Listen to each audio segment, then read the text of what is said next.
Greetings everyone and welcome to Utique Bridal.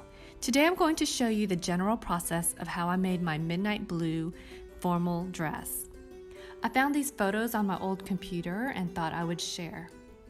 So I started this project in 2013 and finally got to wear it when I was invited to be a guest judge at the Elsick High School Design Contest.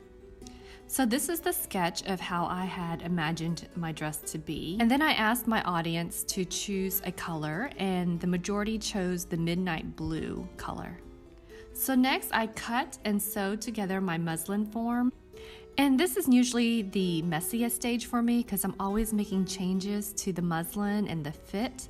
So you can see all the lines and the fabric patches where I would make changes and modify the muslin. It is often challenging to fit myself, so I was very grateful that my friend Eileen helped me on fitting this muslin. When the fit is finalized, I would create my clean muslin pieces and sew those together. During the fitting process, I would also research fabrics and price shop. I actually found this beautiful lace from Northern Europe and got my beautiful silk charmeuse fabric from So Much Fabric. One of the most fun stage for me is when I receive the fabrics and I get to play with the pattern layout. So for the base of the dress, I actually use 4 layers of fashion fabrics. The bottom layer is muslin and I actually use it to give the dress some structure and support. The next layer is the silk charmeuse and I use that for the color. And then I use the crystal organza to give the dress more structure, as well as some contrast to the lace so that you can see the lace details. So here I laid out the lace, carefully placing the pattern and making sure it is centered on the dress base. Oh, this is my little Jay when he was just 5 years old, hanging out in my sewing room with me. Children just grow up too fast.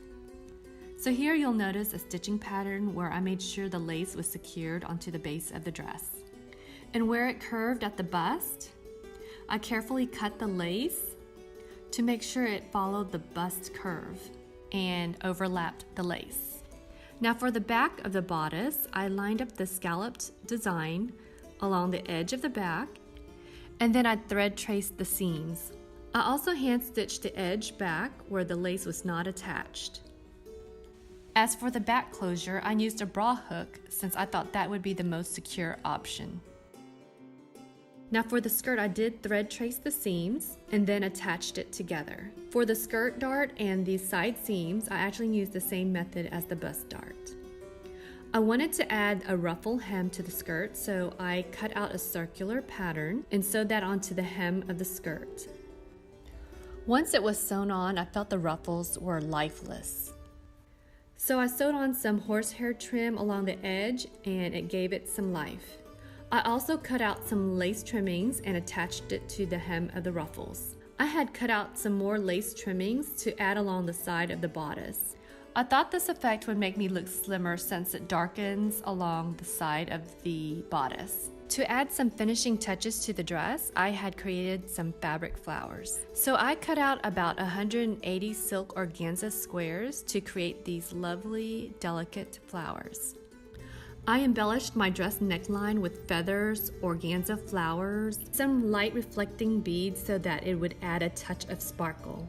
And of course, I hand sewed each feather and each flower onto the dress myself. So of course, with many designs, there are some failed trials. I had originally purchased these flower trims and thought that I would dye them to match the dress, but it just didn't work out. I also tried making the flowers out of the lace cuttings, and that didn't work out either. As with all time-consuming and failed trials, you will always learn something from it. I'm just very happy of how the dress turned out, even though it took me a long time to complete it. To me, it is like a work of art since each hand stitch is very intentional.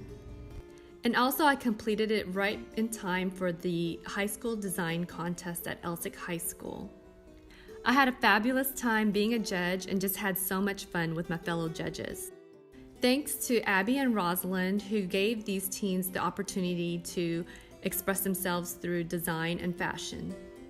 And also thank you to our friends who made it out and showed these young people some love and support. Well, thank you for watching, and I hope you got inspired to create something extraordinary out of the ordinary. Please don't forget to like, share, subscribe, and ring that bell if you enjoyed this video. Thank you and have a wonderful day.